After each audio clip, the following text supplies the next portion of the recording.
Good morning students. आज हम पढ़ेंगे meaning and definition of a profession, पेशे का अर्थ व परिभाषा।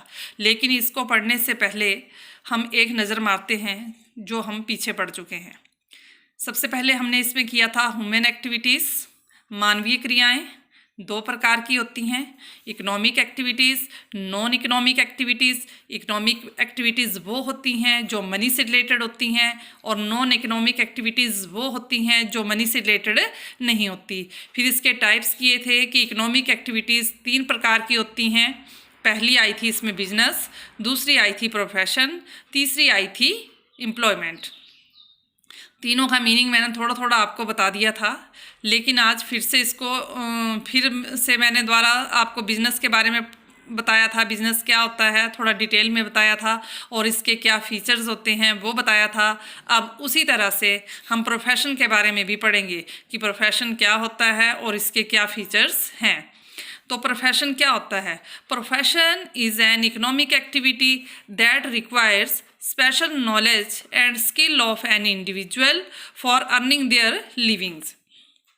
प्रोफेशन को भी क्या माना गया है? एक इकोनॉमिक एक्टिविटी माना गया है।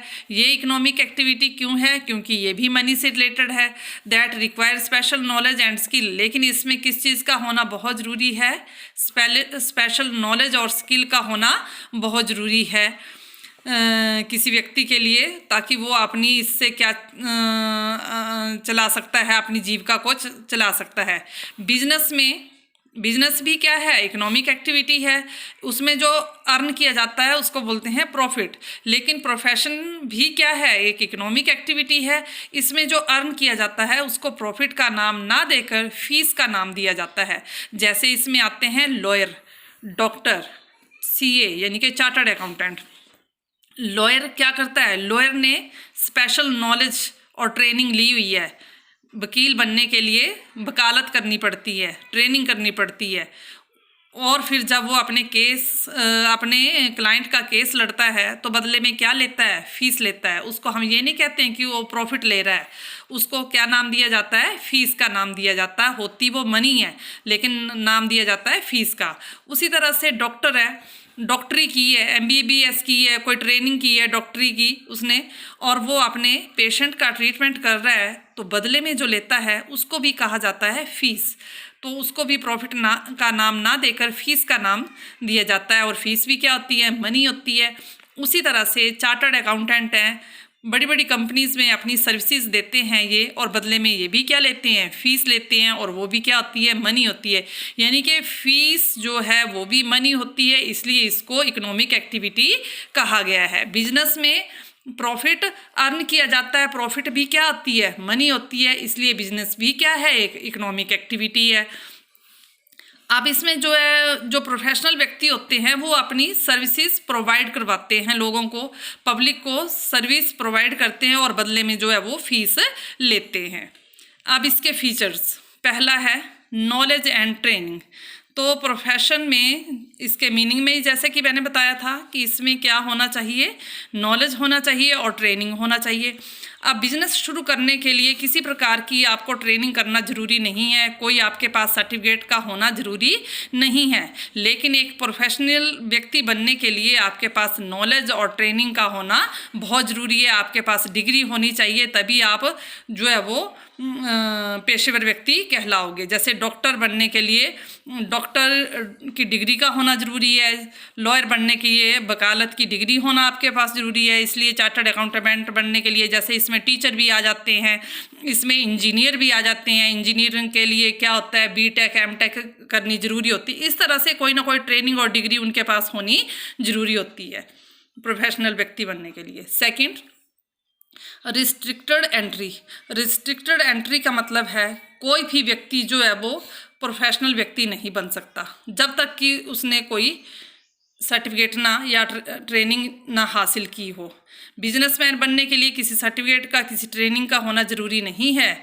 कोई भी व्यक्ति बिजनेस के क्षेत्र में जा सकता है, लेकिन प्रोफेशनल बनने के लिए सारे व्यक्ति नहीं जा सकते हैं। सिर्फ वही व्यक्ति प्रोफेशनल कहलाएंगे जिनके पास कोई ना कोई जो है वो सर्टिफिकेट होगा, कोई डिग्री होगी, कोई ट्रेनिंग ली होगी, उन्होंने कोई एक्सपीरियंस होगा उनके पास। Third, professional association. अब प्रोफेशनल व्यक्तियों के लिए एसोसिएशन भी बनाई गई हैं ताकि वो कोई ऐसा वैसा काम ना कर सके जिससे पब्लिक को नुकसान हो जाए। जैसे डॉक्टर के लिए मेडिकल साइंस में काउंसिल ऑफ मेडिकल साइंस बनाई गई है, वैसे ही चार्टर्ड अकाउंटेंट ऑफ इंडिया बनाए गए हैं। इस तरह से हर प्रोफेशन की अपनी अपनी एसोसिएशन है, और कोई भी ऐसा वैसा कोई काम करेगा प्रोफेशनल व्यक्ति तो उसको इस एसोसिएशन से बाहर किया जा सकता है या पनिशमेंट भी दी जा सकती है। फोर्थ है सर्विस मोटिव। तो वैसे तो ये इकोनॉमिक एक्टिविटी है, और इकोनॉमिक एक्टिविटी किससे रिलेटेड होती है? मनी से रिलेटेड होती है, और इसका मेन मोटिव भी यही होता है प्रॉफिट कमाना, लेकिन वो बिजनेस में होता है। प्रोफेशन में थोड़ा सा इसको अलग कर दिया जाता है। प्रोफेशन में सबसे पहले नंबर पे आ जाता है सर्विस, उसके बाद आता है प्रॉफिट। कि सर्विस जो है वो लोगों की जाती है, इसमें फीस लेने के बदले में लोगों की क्या की जाती है? सर्विस की जाती है। और बिजनेस में क्या किया जाता है? प्रॉफिट अर्न किया जाता है। सेटिस्फैक्शन नहीं देखी जाती कि लोग उस चीज़ से सेटिस्फाइड हुए हैं या नहीं हुए हैं, लेकिन प्रोफेशन में मेन जो है वो सर्विस पे ध्यान दिया जाता है, लोगों की सेवा की जाती है। जैसे डॉक्टर पेशेंट का इलाज करके उसकी सेवा करता है, लेकिन बदले में फ़ीस ज़रूर लेता है, फ्री में नहीं करता है। उसी तरह से वकील है, एडवोकेट है, लॉयर है, वो भी क्या करता है? अपने क्लाइंट का केस लड़ता है, उसको सर्विस प्रोवाइड करता है, लेकिन बदले में उससे फ़ीस ज़रूर लेता है। तो यानी कि पहले नंबर पे सर्विस आता है, दूसरे नंबर पे इनमें फ़ीस आती है, जो अर्निंग है वो दूसरे नंबर पे आ जाती है। और बिजनेस में क्या होता है? पहले नंबर पे प्रॉफिट ही आता है। फिफ्थ है code of conduct. Code of conduct जिसको हम आचार संहिता भी बोलते हैं, इसमें आते हैं रूल्स एंड रेगुलेशंस। क्या आएंगे इसमें? Rules and regulations. प्रोफेशन के क्षेत्र में कोड ऑफ कंडक्ट जो है वो इम्प्लीमेंट किया जाता है। इसका मतलब है इसमें कुछ रूल्स हैं, कुछ रेगुलेशन हैं, वो हर प्रोफेशनल व्यक्ति को मानने पड़ते हैं। वो इससे बाहर नहीं जाता, उन रूल्स को फॉलो करेगा। उन रेगुलेशन जो हैं बनाए हुए हैं, रूल्स एंड रेगुलेशन, उनको जो है वो फॉलो करना ही पड़ेगा हर प्रोफेशनल व्यक्ति को। और आगे एक मैंने लास्ट लिख दी है जो कि सबसे पहले नंबर पे भी आ सकती है, जो इसके मीनिंग से निकाली गई है। ये क्या है? प्रोफेशन क्या है? An economic activity. ये एक इकोनॉमिक एक्टिविटी है, क्योंकि ये मनी से रिलेटेड है, इसलिए इसको इकोनॉमिक एक्टिविटी कहा गया है। तो ये था बच्चों आपका प्रोफेशन क्या होता है और इसके फीचर। और इसी तरह से मैंने हिंदी में भी लिखा है कि पेशा वे आर्थिक क्रिया है जिसमें एक व्यक्ति अपने विशिष्ट ज्ञान और प्रशिक्षण के आधार पर अन्य व्यक्तियों की व्यक्तिगत सेवा करता है, जैसे डॉक्टर, वकील, चार्टर्ड अकाउंटेंट एट्सेट्रा। ये हिंदी में आप उतार सकते हैं जिन्होंने उतारना है। वैसे तो मैंने साथ साथ में इंग्लिश वाला भी हिंदी में ही समझाया है। फिर इसकी फीचर्स हैं, जैसे विशिष्ट ज्ञान व प्रशिक्षण का होना जरूरी है। अवरोधित प्रवेश का मतलब कोई भी व्यक्ति ऐसे नहीं प्रोफेशनल व्यक्ति बन सकता है, उसके लिए उसको पहले कुछ डिग्री या सर्टिफिकेट का होना जरूरी है। पेशेवर संगठन, ये या प्रोफेशनल एसोसिएशन है, कोई ऐसा वैसा काम करेंगे तो उनको बाहर या दंडित भी किया जा सकता है। सेवा उद्देश्य, तो प्रोफेशन का उद्देश्य, मेन मोटिव क्या होता है इनका? सर्विस प्रोवाइड करना। सेवा उद्देश्य, बदले में फीस जरूर लेते हैं, लेकिन मेन मोटिव जो है वो सर्विस होता है। आचार संहिता, कोड ऑफ कंडक्ट है। और एक और आप लिख सकते हैं आर्थिक क्रिया की पेशा क्या है? एक आर्थिक क्रिया है, क्योंकि ये भी मनी से ही रिलेटेड है।